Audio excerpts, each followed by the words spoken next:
When a little girl walks into Holt Jewelers with a seashell necklace, Alexander Holt, a man who built an empire from diamonds, sees no value in it, but her story changes everything.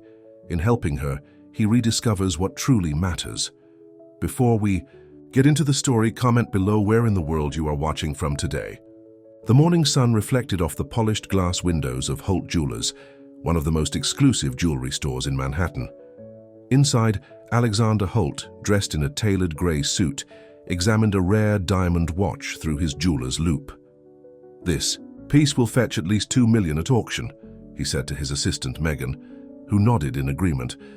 At 52, Alexander had built his empire from scratch. Dark hair with distinguished touches of grey at the temples, piercing blue eyes, and a reputation for being as hard as the diamonds he sold. His wife had died 5 years ago, leaving him alone in his massive penthouse overlooking Central Park. The bell above the door chimed, and both Alexander and Megan looked up. The usual wealthy clientele browsed the displays, but it was the small figure who had just entered that caught everyone's attention.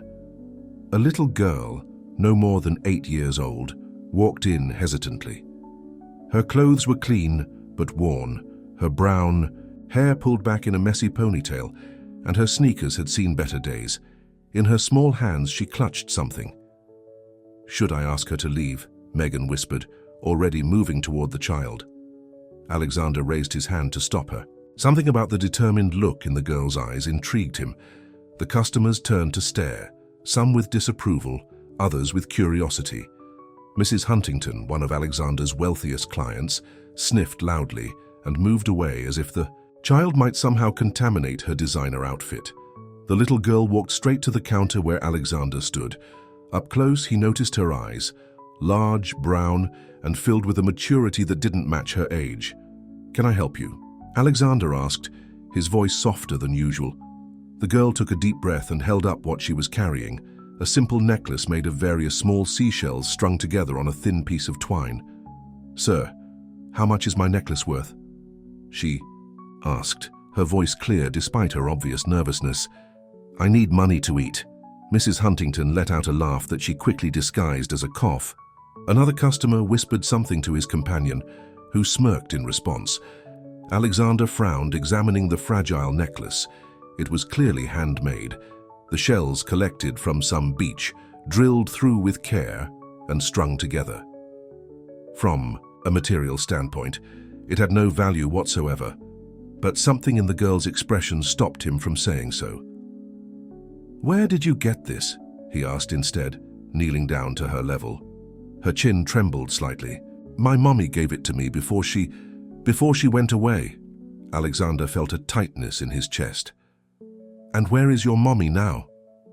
"Heaven," the girl said simply. "That's what Uncle Ray says, but he's been sick and couldn't go to work, and there's no food left." Alexander's hands shook slightly as he held the necklace. This wasn't just a worthless trinket. It was her last connection to her mother. "What's your name?" he asked. "Lily," she replied. "Lily Parker." "Well, Lily Parker," Alexander said. "This is a very special necklace." He stood up, walked around the counter, and took her small hand in his. "Come with me to my office." Megan looked surprised but quickly covered for her boss. Alexander rarely took anyone to his private office, let alone a child from the street. Once inside the elegant space lined with photos of famous clients and awards, Alexander gestured for Lily to sit in the leather chair across from his desk. "Are you hungry right now, Lily?" he asked. She nodded, looking down at her worn shoes. Alexander pressed a button on his phone. "Megan, please bring in some sandwiches and juice from the cafe next door and ask James to come in." While they waited, Alexander asked Lily about her life. She told him that her mother had died from cancer 6 months ago. She'd been living with her mother's brother, Uncle Ray, who had been kind but recently lost his job and then got sick. "He tries really hard," Lily said loyally. "But he said, we might have to move soon because we can't pay the rent." James, Alexander's security manager, entered just as Megan arrived with the food. Lily's eyes widened at the large sandwich, and she looked up at Alexander as if asking permission. "Go ahead," he said gently. While Lily ate, Alexander took James aside and spoke quietly to him. James nodded, his expression serious, and left the office with a purpose. Alexander sat behind his desk and pulled out his checkbook. His hand hovered over it for a moment as he watched Lily eating hungrily but still with careful manners. He thought about his own childhood, the struggles, the hunger, the uncertainty. He'd fought his way out of poverty through determination and some luck, but not everyone got that chance. "Lily," he said finally, "I think your necklace is very valuable." She looked up, hope flickering in her eyes. "Really? How much?" Alexander wrote out a check, signed it, and slid it across the desk to her. "This much." Lily's eyes widened as she saw the number. $100,000. But it's just shells," she whispered, looking confused. Alexander smiled. "No, sweetheart, it's priceless. It's a reminder of love, and that's worth more than all the diamonds in this store." Tears filled Lily's eyes as she clutched the check. "Thank you, sir. Now Uncle Ray can get medicine and we can buy food." "The money is yours, Lily," Alexander said firmly, "but I'd like to meet your Uncle Ray. James, my security manager, is going to drive us to your home. Is that okay?" Lily nodded eagerly. An hour later, Alexander's sleek black car pulled up outside a rundown apartment building in Queens. James, a former police officer who now handled security for Holt Jewelers, remained alert as they entered the building. The hallways smelled of old cooking and disinfectant. Lily led them to apartment 3B and used her key to open the door. "Uncle Ray," she called out, "I'm home and I brought someone to help us." The apartment was small but clean, with furniture that had seen better days. A man in his mid-30s sat on the couch, wrapped in a blanket despite the warm day. His face was pale and he looked up in alarm at the sight of the well-dressed stranger accompanying his niece. "Lily, who is this?" he asked, his voice hoarse. "This is Mr. Holt," Lily said excitedly. "He bought my shell necklace. Look." She held out the check proudly. Ray's eyes widened in shock as he saw the amount. He struggled to stand up. "There must be some mistake. That necklace is just worth every penny," Alexander interrupted firmly. "Mr. Parker, your niece came into my store today with more courage than most grown men I know. She was trying to help you the only way she could think of." Ray sank back onto the couch, looking overwhelmed. "I don't understand." Over the next hour, Alexander learned Ray's story. He'd been a construction worker until an accident 3 months ago left him with a back injury. With no health insurance and medical bills piling up, he'd lost his apartment. Lily's mother, his sister, had named him as Lily's guardian in her will, so he'd done his best to take care of her despite his circumstances. "I've been trying to find work I can do sitting down," Ray explained. "But it hasn't been easy." Alexander nodded thoughtfully. "I might be able to help with that too." As the afternoon turned to evening, plans were made. Alexander arranged for Ray to see a specialist for his back. He also offered Ray a position managing inventory at the Holt Jewelers warehouse, a job that wouldn't strain his injury and paid well enough for them to find a better apartment. Before leaving, Alexander turned to Lily. "May I see the necklace again?" She handed it to him carefully. "This necklace brought you to me today," Alexander said. "I think it's very special. Would you allow me to have it properly strung with a silver clasp so it won't break? I promise to return it to you." Lily hesitated, then nodded. "Mommy would say yes. She always said things should be fixed if they can be." As Alexander tucked the necklace carefully into his pocket, he felt something he hadn't experienced in years, a sense of purpose beyond making money. Back in his car, James glanced at his boss in the rearview mirror. "That was a generous thing you did today, sir." Alexander looked out the window at the neighborhood they were leaving behind. "I saw myself in her, James. 45 years ago, that could have been me." That night, in his penthouse overlooking the glittering city, Alexander couldn't stop thinking about Lily and Ray. He took out the shell necklace and examined it under his desk lamp. Each shell had been chosen with care, each one unique. Alexander's phone rang, interrupting his thoughts. It was his son, Edward, calling from London. "Dad, did you look at those expansion plans I sent over?" Edward asked without preamble. "Not yet," Alexander admitted. "Something came up today. More important than expanding to Europe." Edward's irritation was clear. Alexander looked down at the shell necklace in his hand. "Maybe," he said softly. "Maybe it was." As he hung up, Alexander didn't realize that his impulsive act of kindness that day would set in motion events that would change not only Lily's life, but his own, in ways he could never have imagined. 2 weeks had passed since Alexander Holt first met Lily Parker. The shell necklace now rested in a small velvet box on his desk, carefully restrung with a delicate silver clasp. He had kept his promise and had not altered the shells themselves, only made the necklace stronger. There was a knock on his office door. "Come in," Alexander called. Megan entered carrying a folder. "The new apartment for the Parkers is ready. All the paperwork has been finalized." Alexander nodded. "And Ray's medical appointments. The specialist says he's responding well to treatment. He should be able to start working at the warehouse next week." "Good." Alexander picked up the velvet box. "I want to deliver this personally. Clear my schedule for the afternoon." Megan hesitated. "Sir, your son called again. He's demanding a meeting about the European expansion." Alexander frowned. Edward had been pushing hard for Holt Jewelers to open stores in London and Paris. While Alexander agreed it was a smart business move, something had been holding him back from giving the final approval. "Tell Edward I'll meet him tomorrow morning," Alexander said. "Today belongs to Lily." An hour later, Alexander's car pulled up outside a modest but well-maintained apartment building in Forest Hills, Queens. He had personally chosen the building. Safe neighborhood, good schools nearby, and reasonable rent that Ray could afford on his new salary. When Lily opened the door, her face broke into a wide smile. "Mr. Holt," she exclaimed. "Uncle Ray, Mr. Holt is here." Ray appeared behind her, looking much healthier than the last time Alexander had seen him. The color had returned to his face, and he stood straighter. "Mr. Holt, please come in," Ray said, extending his hand. "We can't thank you enough for everything." Alexander stepped into the apartment. It was simply furnished but homey. Framed photos of Lily and a woman who must have been her mother decorated one wall. "The place looks good," Alexander observed. "It's amazing," Lily said, twirling around. "I have my own room now. Want to see it?" Without waiting for an answer, she grabbed Alexander's hand and pulled him down the hall. Her room was painted a soft yellow, with a small desk by the window. "I'm going back to school next week," she announced proudly. "Uncle Ray registered me yesterday." Alexander smiled. "That's wonderful, Lily." When they returned to the living room, Ray had prepared coffee.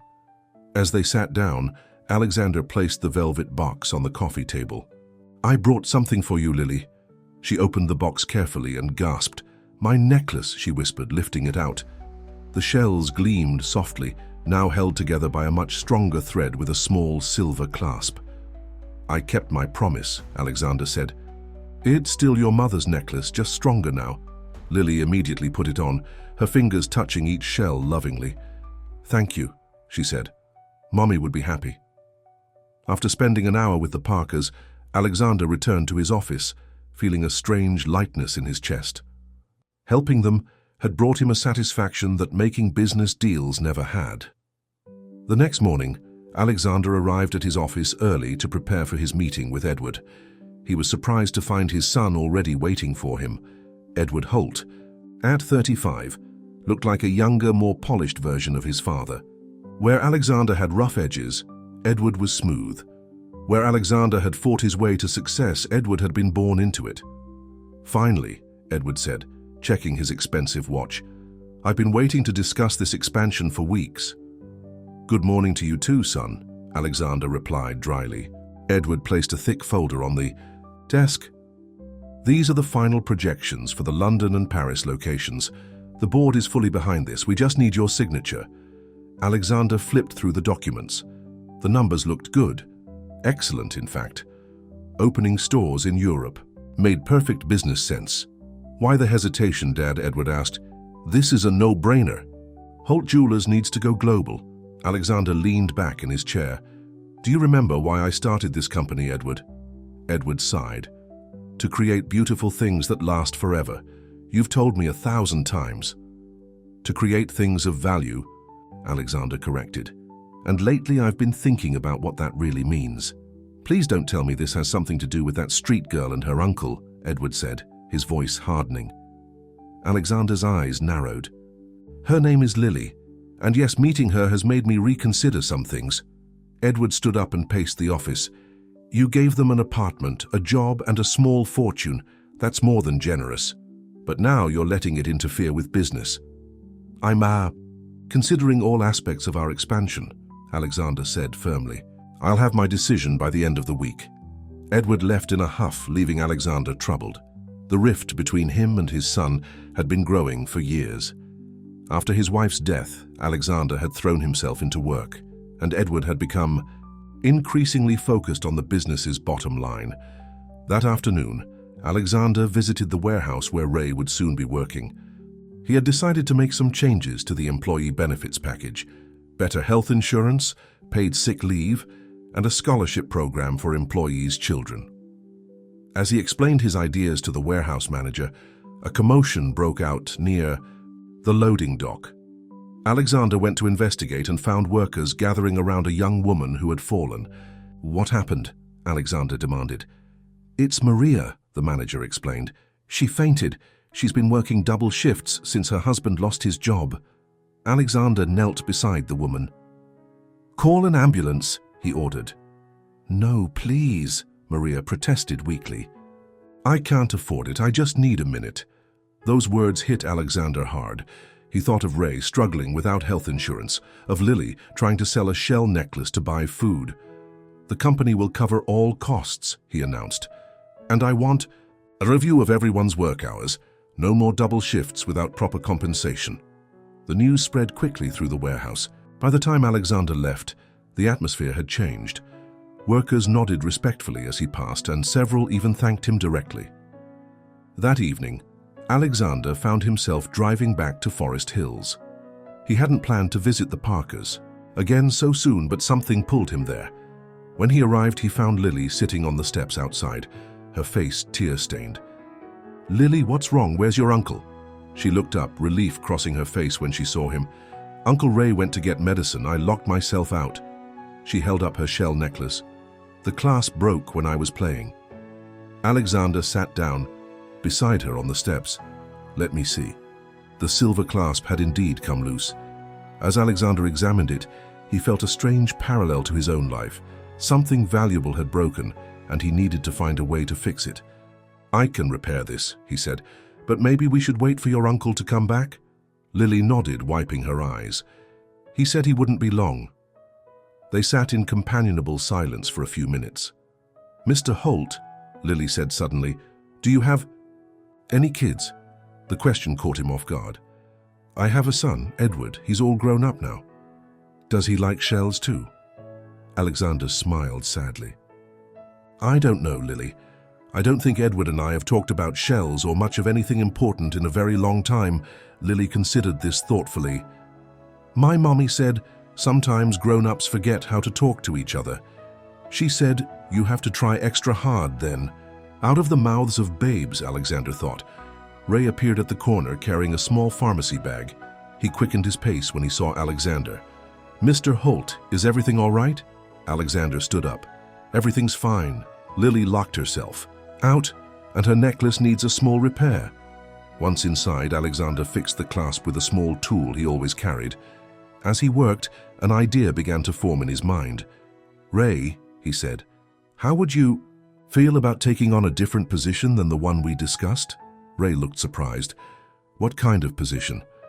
I'm thinking of starting a foundation, the Holt Family Foundation. It would provide assistance to families in need, medical help, education, housing. I need someone to help run it, someone who understands what it's like to need a helping hand. Ray's eyes widened. Are you serious? I don't have any experience with something like that. You have the most important qualification, Alexander said, handing the repaired necklace back to Lily.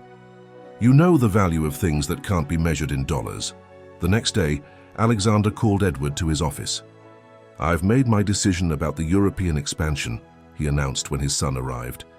Edward looked expectant. And? We'll proceed, but with changes. Alexander handed him a revised proposal. We'll open the stores in London and Paris, but 20% of all profits will go to the new Holt Family Foundation. Edward stared at the document in disbelief. A foundation? Dad, that will cut into our bottom line significantly. It will also give our company a purpose beyond making money, Alexander countered. And I want you to work closely with the foundation's director, Ray Parker. The uncle, Edward exclaimed. You can't be serious. I've never been more serious. This isn't negotiable, Edward. If you want the expansion, you accept the foundation. Edward glared at his father. Mother would have never approved of this. Alexander felt a flare of anger. Your mother would have been the first to support it. She never forgot where we came from, even when you did. Edward stormed out of the office, slamming the door behind him. Alone, Alexander wondered if he had pushed too hard. But in his heart, he knew this was the right path. Meeting Lily had awakened something in him that had been dormant for too long. A week later, Alexander invited the Parkers to his home for dinner. It was the first time he had entertained guests in his penthouse since his wife died. Lily stared in wonder at the floor-to-ceiling windows overlooking Central Park. You can see the whole world from here, Alexander smiled. Not quite the whole world, but it is a nice view. Ray looked uncomfortable among the luxury. This is all so grand, Mr. Holt. Please call me Alexander, and don't let all this intimidate you. It's just stuff. During dinner, Alexander explained his vision for the foundation in more detail. Ray listened intently, asking thoughtful questions that confirmed Alexander's belief that he was the right person for the job. After dinner, while Ray helped clear the table, Lily wandered into Alexander's study. He found her looking at a photo of his wife. Is this your wife? She asked. Yes, Alexander said softly. Her name was Eleanor. She passed away 5 years ago. Lily touched the frame gently. She looks kind, like my mommy. She was very kind, Alexander agreed, and very wise. She always saw the real value in things. Like you did with my necklace? Alexander nodded. I learned that from her.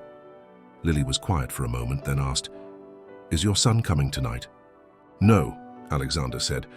Edward and we're having some disagreements right now. About the foundation? Alexander was surprised. You heard that? Lily nodded. Uncle Ray was talking about it on the phone. He said you were being very generous, but your son didn't understand.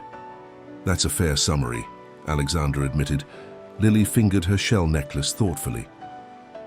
When my friend Zoe and I had a fight, my mommy made us sit and talk until we remembered why we were friends. Alexander smiled. That's good advice, Lily. Later that night, after the Parkers had gone home, Alexander stood at his window looking out at the city. His phone rang. It was Edward. I've been thinking, Edward said without preamble. The foundation isn't a terrible idea, but I want to be involved in how it's structured. Alexander felt a surge of hope. I'd welcome your input, Edward. I'm not promising anything, Edward warned, but I'm willing to meet with you and this Ray person to discuss it. After they hung up, Alexander found himself smiling. It was a small step, but an important one. Maybe, just maybe, his relationship with his son could be repaired, just like Lily's necklace.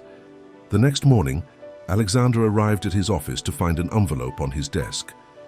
Inside was a child's drawing of 3 figures holding hands, a tall man in a suit, a medium-sized man, and a small girl with a necklace. Written across the top in crayon was, My New Family. Alexander felt tears in his eyes as he carefully pinned the drawing to his office wall, right next to his most prestigious business award. What had started with a simple shell necklace was becoming something much more valuable than gold. 1 month later, the Holt Family Foundation was officially launched. Alexander had rented a modest venue for the occasion, wanting to set the right tone from the start. The guest list included business associates, potential donors, and, most importantly to Alexander, families who would benefit from the foundation's work. Ray stood nervously at the podium, adjusting his new tie. In the front row, Lily beamed up at her uncle, proudly wearing her shell necklace. Good evening, everyone, Ray began. A few months ago, my niece Lily and I were struggling to make ends meet. Today, I stand before you as the director of the Holt Family Foundation, thanks to one man who saw value where others didn't. Alexander, seated beside Lily, felt a warm sense of pride as Ray continued outlining the Foundation's mission, providing medical assistance, educational opportunities, and housing support to families in need. At the back of the room, Edward Holt watched with mixed emotions. His father's new project still didn't make business sense to him, but he couldn't deny the genuine enthusiasm in the room. After the presentation, Edward approached his father. "Quite a show you've put on," he remarked. Alexander sighed. "This isn't for show, Edward. This is about making a real difference. The board members are concerned about the resources you're diverting to this project." Before Alexander could respond, Lily appeared at his side. "Mr. Edward," she said, looking up at him with her direct gaze, "do you want to see my necklace? Your dad fixed it for me." Edward looked startled by the child's interruption but bent down reluctantly. "Hello there." "This was my mommy's," Lily explained, showing him the shell necklace. "Your dad said it was valuable even though it's not made of diamonds, did he now?" Edward glanced at his father. "It's valuable because my mommy made it with love," Lily continued seriously. "Mr. Holt says sometimes the most valuable things don't cost anything at all." Alexander watched as something shifted in Edward's expression. A softening, perhaps, or a memory. "My mother had a bracelet made of colored glass beads," Edward said unexpectedly. "She wore it to charity galas, even with her designer gowns." Alexander was stunned. He hadn't heard Edward mention Eleanor's favorite bracelet in years. She said it reminded her of what mattered, Edward continued, almost to himself. "Where is it now?" Lily asked. Edward straightened up. "I'm not sure. Put away somewhere, I suppose." The moment passed as quickly as it had come. Edward excused himself to speak with some board members, leaving Alexander thoughtful. "He seems sad," Lily observed. Alexander nodded. "I think he is, in his way." The Foundation's launch was a success, with several prominent business figures pledging support. But what mattered most to Alexander was seeing Ray Parker step confidently into his new role, Lily proudly at his side. The following week, Alexander received an unexpected visitor at his office. Caroline Bennett, head of marketing for Holt Jewelers, knocked on his door with an unusual request. "I'd like to feature Lily's necklace in our next campaign," she announced. Alexander raised his eyebrows. "It's a child's necklace made of seashells, Caroline?" "Exactly," she said, eyes bright with excitement. "And it inspired you to start a foundation. The story is perfect. The necklace worth more than gold. We could create a whole line of jewelry with a percentage of profits going to the foundation." Alexander considered the idea. "I'd have to speak with Ray and Lily first. The necklace belongs to her." When he presented the concept to the Parkers that evening, Lily's reaction surprised him. "Could other kids get help like I did?" she asked. "That's the idea," Alexander confirmed. Lily took off her necklace and placed it in Alexander's hand. Then, "It's okay. Mommy would like helping other people." The marketing campaign launched 2 weeks later. Billboards around the city showed Lily's shell necklace alongside Holt's finest diamonds with the tagline, "True value comes from the heart." The response was overwhelming. Orders poured in for the new Lily collection, elegant pieces inspired by natural elements, each sold with a donation to the foundation. Edward, despite his initial skepticism, couldn't argue with the financial results. The campaign had generated more positive publicity than anything in the company's history. "I still think mixing business with charity is risky," he told his father during their weekly meeting, "but I can't deny it's working." "It's working because it's genuine," Alexander replied. "People recognize that." Edward tapped his pen on the desk. "The London store opens next month. I want you there for the ribbon cutting." "I'll be there," Alexander promised. "And I'd like Ray and Lily to join us," Edward frowned. "Is that necessary?" "The foundation will be a key part of our European launch. Ray should be present as its director." "And the girl?" "Lily," Alexander corrected firmly. "Her name is Lily, and yes, I want her there too." Edward left without agreeing, but Alexander knew his son well enough to recognize when he was considering an idea, rather than rejecting it outright. That weekend, Alexander took Lily to the beach. It was a perfect autumn day, cool but sunny, with few people around. As they walked along the shore, Lily collected shells, examining each one carefully. "These would make a pretty necklace," she said, showing him her finds. Alexander smiled. "They would. Your mother had a good eye for beauty." "Uncle Ray says you're taking us to London," Lily mentioned, skipping ahead. "Is it far away?" "It's across the ocean. We'll fly there on an airplane." Lily's eyes widened. "I've never been on an airplane before." "There's a first time for everything," Alexander said. "I didn't fly on a plane until I was 30 years old." "Really?" Lily looked surprised. "But you're rich." Alexander laughed. "I wasn't always rich, Lily. When I was your age, my family had very little money. I started working when I was 14, selling watches at a small shop." Lily considered this as she sifted through the sand for more shells. "How did you get rich then?" "Hard work, some luck, and meeting the right people," Alexander replied. "Like meeting you and your uncle." Lily looked confused. "But we didn't make." "Are you rich?" "You made me richer in ways that matter more," Alexander said. "You reminded me of what's important." As they walked back to the car, Lily suddenly stopped. "Look," she exclaimed, pointing to a perfect spiral shell half buried in the sand. She carefully picked it up and handed it to Alexander. "This one's for you," she said, "so you can remember today." Alexander felt a lump in his throat as he pocketed the shell. It had been many years since anyone had given him a gift that wasn't expensive or business-related. Later that evening, Alexander called Edward. His son sounded distracted as usual. "What is it, Dad?" "I'm heading into a dinner meeting." "I want to show you something. Can you stop by the office tomorrow morning?" Edward sighed. "I suppose. What's this about?" "Family," Alexander said simply. The next morning, Alexander arrived early and set up a small display on his desk. Old photos of their family from before they were wealthy, Eleanor's glass bead bracelet that he'd found in storage, and the spiral shell Lily had given him. When Edward entered, he stopped short at the sight. "What is all this?" "Our history," Alexander replied. "Sit down, son. We need to talk." Reluctantly, Edward sat. Alexander picked up a faded photograph of himself, Eleanor, and a young Edward outside their first small apartment. "Do you remember this place?" he asked. Edward took the photo. "Vaguely, I must have been about 5. You were 4. We had just moved out of the studio apartment because the jewelry business was finally turning a profit. Your mother was so proud of that little 2-bedroom place. She planted flowers on the windowsill." Alexander picked up another photo, Edward as a teenager, helping in the first Holt jewelry store. "You used to love coming to work with me. Do you remember what you told me you wanted to do when you grew up?" Edward shifted uncomfortably. "I always wanted to run the company." "Not always," Alexander corrected gently. "You wanted to design jewelry. You had quite a talent for it." Edward was silent, staring at the photo. "Alexander," continued, "somewhere along the way we both forgot what this company was really about. It wasn't just about making money. It was about creating things of beauty and value." He picked up Eleanor's bracelet. "Your mother never forgot. She wore this to remind herself and me of what mattered." Edward reached for the bracelet, turning it over in his hands. "I remember how it sounded when she moved. The beads would click together.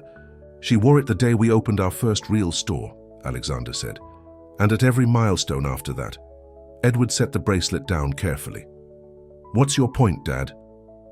"My point is that meeting Lily and Ray woke me up, made me remember who I used to be, who we used to be as a family." Alexander picked up the spiral shell. "This is more valuable to me now than any diamond in our vault."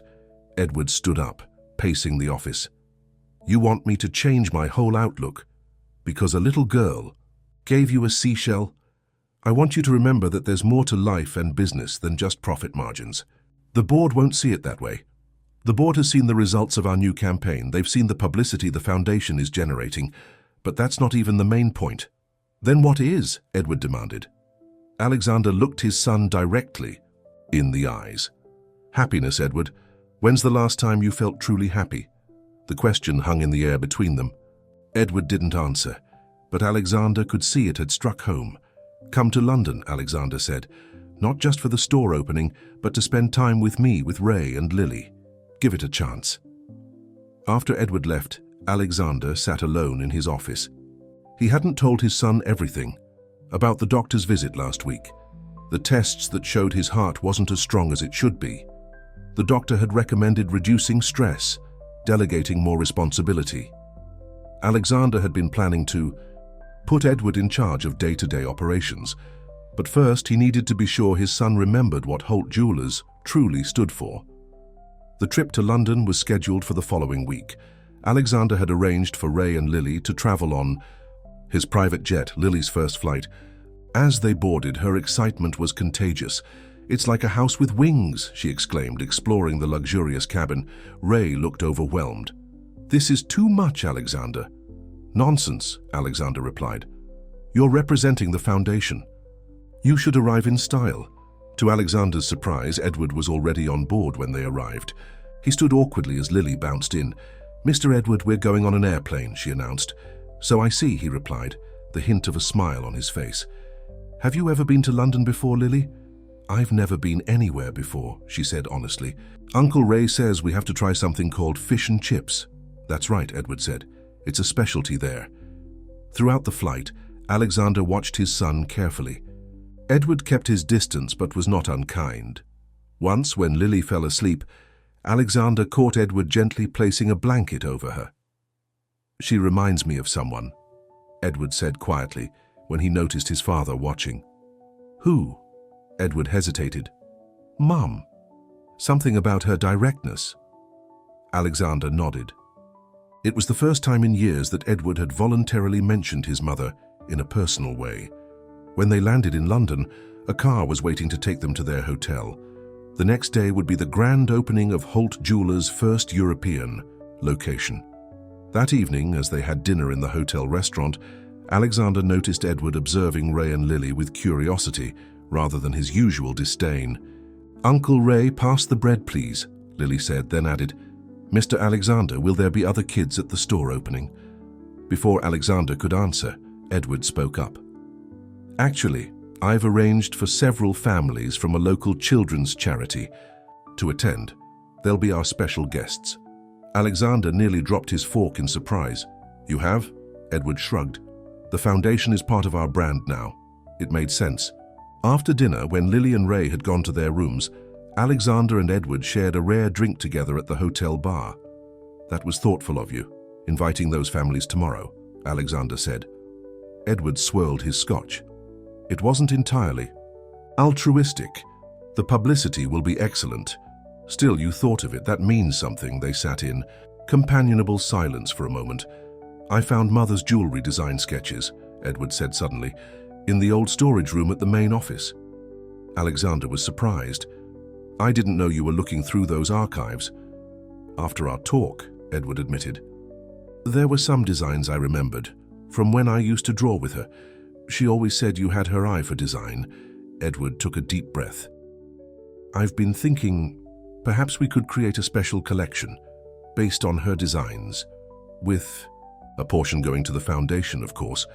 Alexander felt a warmth spreading through his chest that had nothing to do with the scotch. "I think that would be wonderful, son." The next morning, as they prepared for the store opening, Alexander felt a strange tightness in his chest.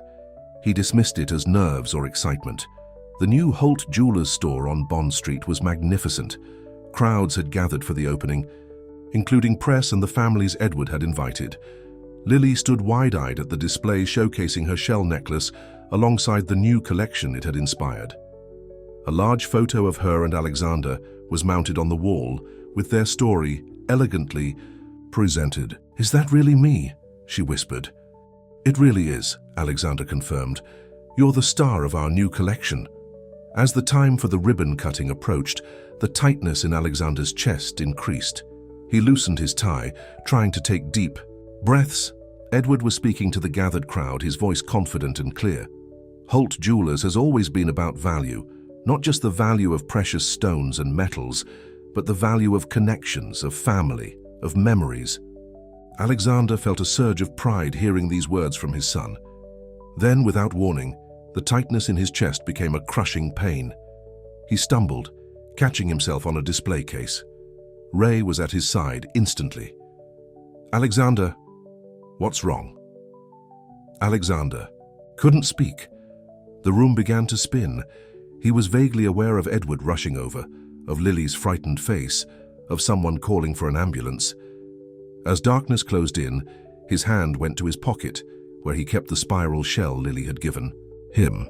His last conscious thought was how strange it was that life's most valuable treasures could be so small and seemingly insignificant. A shell, a child's trust, a son's understanding. And then the world went black. Beeping machines and hushed voices surrounded Alexander as he slowly regained consciousness. The sterile smell of hospital disinfectant filled his nostrils. His eyelids felt heavy as he struggled to open them. When Alexander finally managed to look around, he was surprised to see Edward asleep in a chair beside his bed. His son's normally perfect appearance was disheveled, his shirt wrinkled, his hair uncombed, dark circles under his eyes. Alexander tried to speak, but his throat was dry. The small movement was enough to wake Edward, who immediately leaned forward. "Dad, can you hear me?" Alexander nodded slightly. Edward quickly poured a cup of water and helped his father take a small sip. "What happened?" Alexander managed to ask, his voice hoarse. "Heart attack," Edward said, his face grave. "You collapsed at the store opening. The doctors said if the ambulance hadn't arrived so quickly." He didn't finish the sentence. Alexander took a moment to process this. "How long?" 3 days. Edward ran a hand through his hair. "You gave us quite a scare." "The opening?" Edward shook his head. "Don't worry about that now." A nurse entered the room and, seeing Alexander awake, immediately called for the doctor. Soon, a middle-aged man in a white coat was examining him, explaining the seriousness of what had happened and the surgery they had performed. "You'll need to make some significant lifestyle changes, Mr. Holt," the doctor concluded. "Reduce stress. Delegate more responsibility. Your heart needs time to heal." After the doctor left, Edward sat back down. There was an unfamiliar vulnerability in his expression. "I thought I was going to lose you," he said quietly. Before Alexander could respond, there was a soft knock at the door. Ray peeked in, his face lighting up when he saw Alexander awake. "Thank God," he said. "Lily's been so worried. She's in the waiting room with Megan." "Bring her in," Alexander said, surprising himself with how eager he was to see the child. A few minutes later, Lily appeared, clutching a handmade card. She approached the bed hesitantly, her eyes wide with concern. "Are you going to be okay, Mr. Alexander?" she asked in a small voice. "I'm going to be just fine, sweetheart," he assured her, though he wasn't certain if that was true. Lily handed him the card. On the front was a drawing of a heart with a bandage on it. Inside she had written, "Get better soon. We need you. Love, Lily." Attached to the card with a piece of tape was the spiral shell she had given him at the beach, the one that had been in his pocket when he collapsed. "The nurses gave me your things," Lily explained. "I thought you might want this close to you." Alexander felt a lump in his throat. "Thank you, Lily." Edward stood up. "I should let the London team know you're awake. They've been calling constantly for updates." As Edward stepped out, Ray took his place beside the bed. "He hasn't left your side," Ray said, nodding toward the door where Edward had just exited. "Not for more than a few minutes at a time."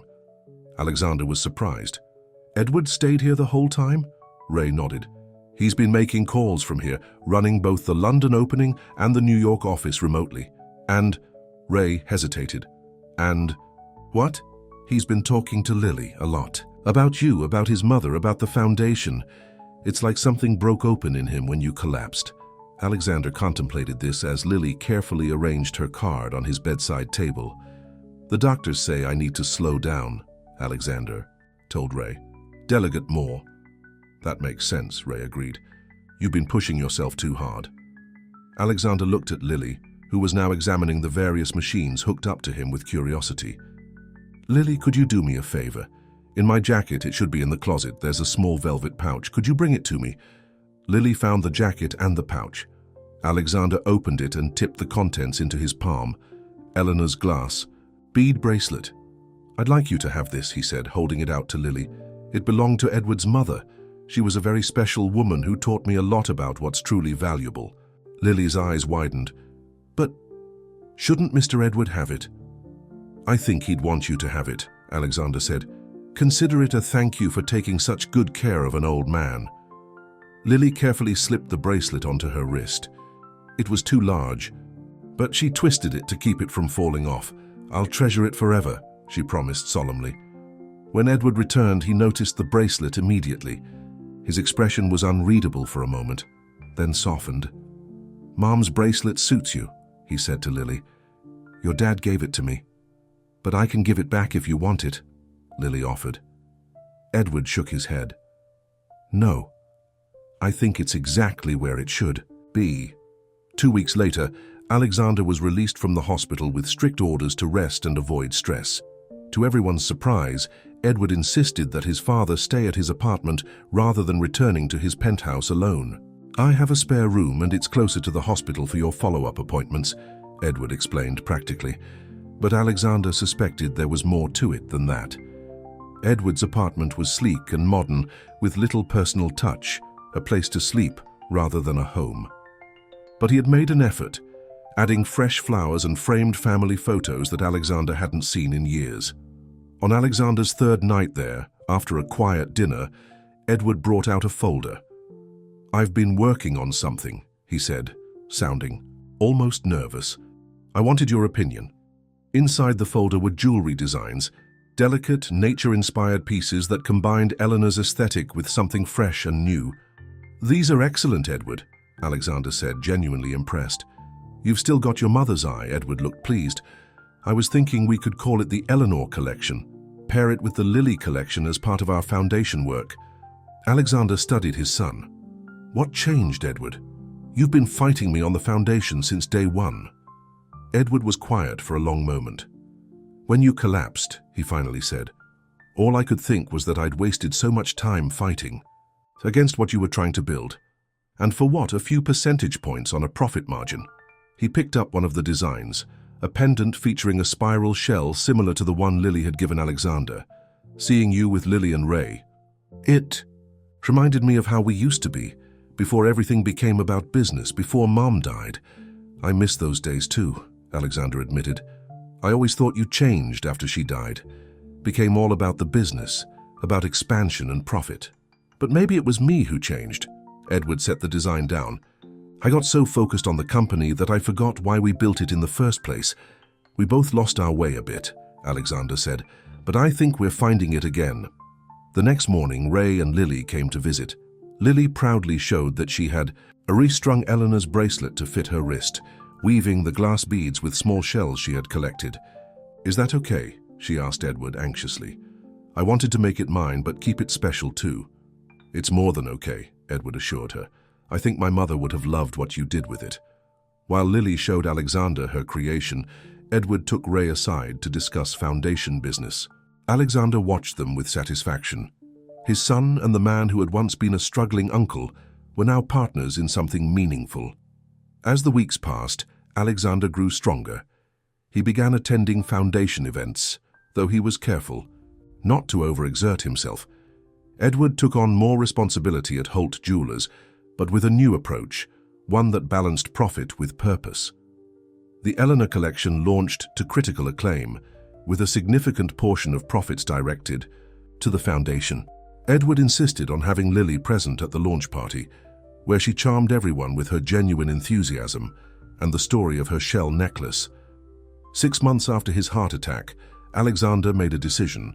He invited Edward, Ray, and Lily to his office for an important announcement. "I've decided to step down as CEO of Holt Jewelers," he told them.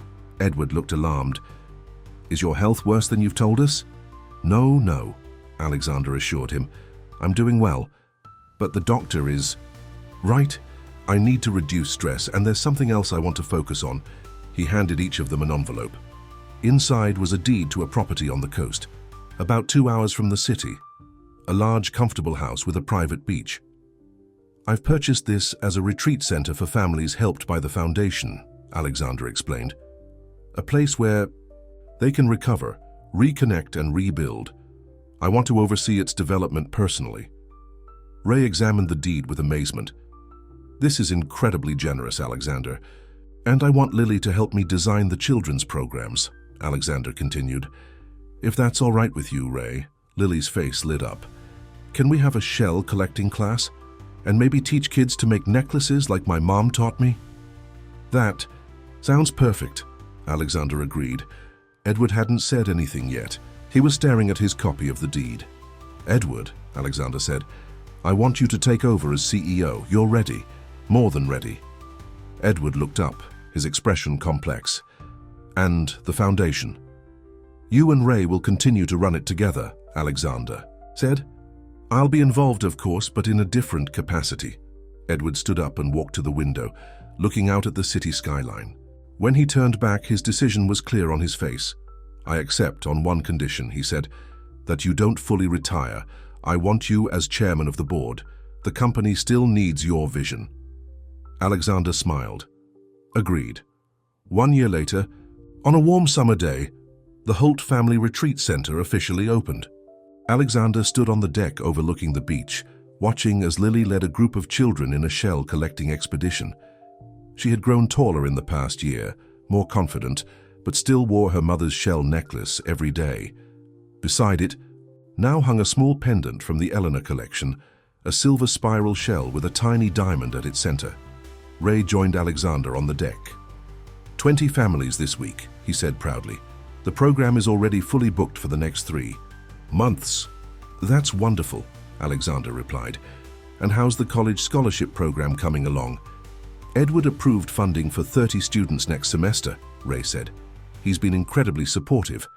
Speaking of his son, Alexander spotted Edward, walking up from the beach, deep in conversation with Dr. Sarah Jackson, the pediatrician who had volunteered to provide medical checkups for the children at the retreat. Alexander had noticed how frequently Edward found reasons to visit the retreat center when Dr. Jackson was scheduled to be there. The way his son smiled around her reminded Alexander of how he had once looked at Eleanor. Dad, Edward called, spotting him. Sarah has some great ideas for expanding the medical services here. I'd love to hear them, Alexander responded. Why don't you both join us for dinner tonight? As the day drew to a close, Alexander made his way down to the beach alone. The setting sun painted the water in shades of gold and pink. He found a comfortable spot on a large rock and watched as the waves rolled in and out. From his pocket, he took out the spiral shell Lily had given him, his lucky charm as he now called it. He'd carried it every day since his recovery. The sound of footsteps in the sand made him turn. Lily was approaching, her bag full of shells from the day's expedition. Mr. Alexander, look what I found. She reached into her bag and pulled out a perfect sand dollar. It's for the collection in the main hall. Alexander patted the rock beside him and Lily sat down, still chattering excitedly about the day's finds. You know, Lily, Alexander said when she paused for breath, when you walked into my store that day with your shell necklace, I never imagined where it would lead. Lily smiled, fingering her necklace. My mommy always said things happen for a reason. I think she was right, Alexander agreed. They sat in companionable silence, watching the sun sink lower. Are you happy, Mr. Alexander? Lily asked suddenly. Alexander thought about the question. He thought about his health scare, about his renewed relationship with Edward, about the retreat center and the foundation, about all the families whose lives had been changed. Yes, Lily, he said with certainty. I'm very happy. Me too, she said, leaning against his arm. Uncle Ray says we're like family now, you and Mr. Edward and all of us.